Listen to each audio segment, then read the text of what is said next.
Hey guys, welcome back to Adventure Camping. Tactical Nut here, and today we're here to talk about the Spyderco Military in S110v. So stay tuned.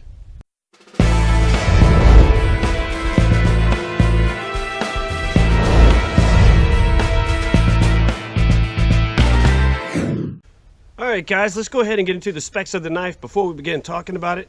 Excuse me.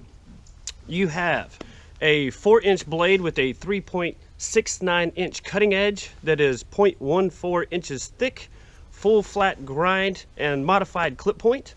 Handle scales are 5.5 inches long, which gives it a total overall length of 9.5 inches. The weight on this is 4 ounces, and like I said before, hopefully you can read it, the steel is s110v,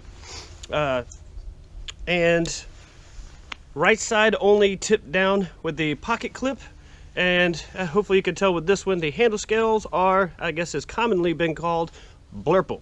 But mostly, definitely in this light, it's mostly purple. Open pillar construction and a liner lock. So as you can see here, lockup is good. Now, I have had this knife now for, well over a year. I have used it a lot, and I have absolutely loved it. Now, obviously you can tell this is a rather large pocket knife. Just to kind of give you a comparison, a knife I'll be reviewing in just a little bit right after this, the Benchmade Bug Out.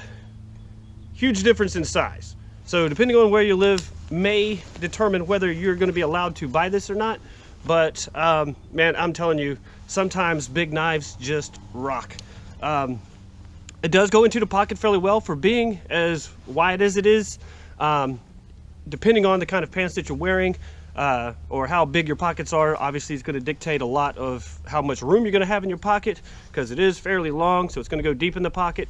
I mean, pocket clip's going to leave this much out of it, which I would prefer a deep carry, but this is the only way that it comes, unfortunately. And that is pretty much my only real criticism of this knife, is that it's only right side tipped down, because so many of the Spyderco knives come with a 4-way pocket clip. Now luckily for me, I'm right-handed. This is going to be perfect for me, but there's going to be a lot of people out there that may not like that or not consider it because of that.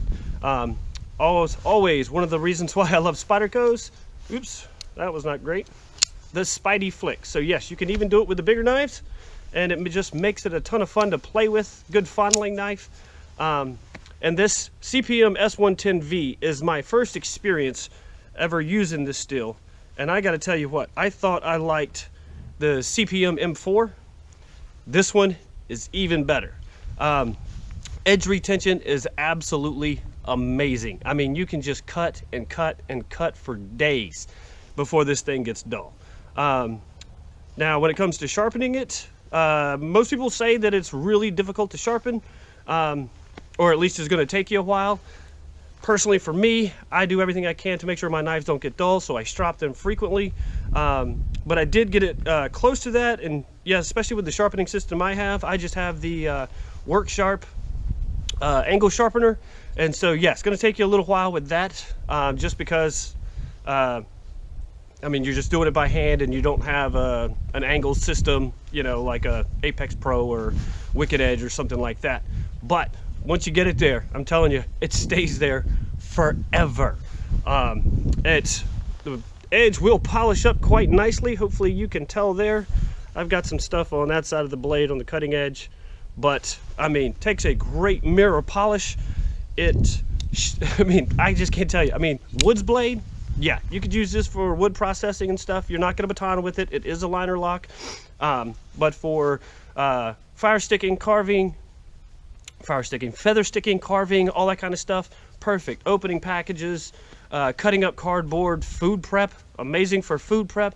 I mean, it's got the jimping, and Spyderco, I'll tell you what, they got on the back end, bottom of the blade, so if you wanted to choke up, you definitely can.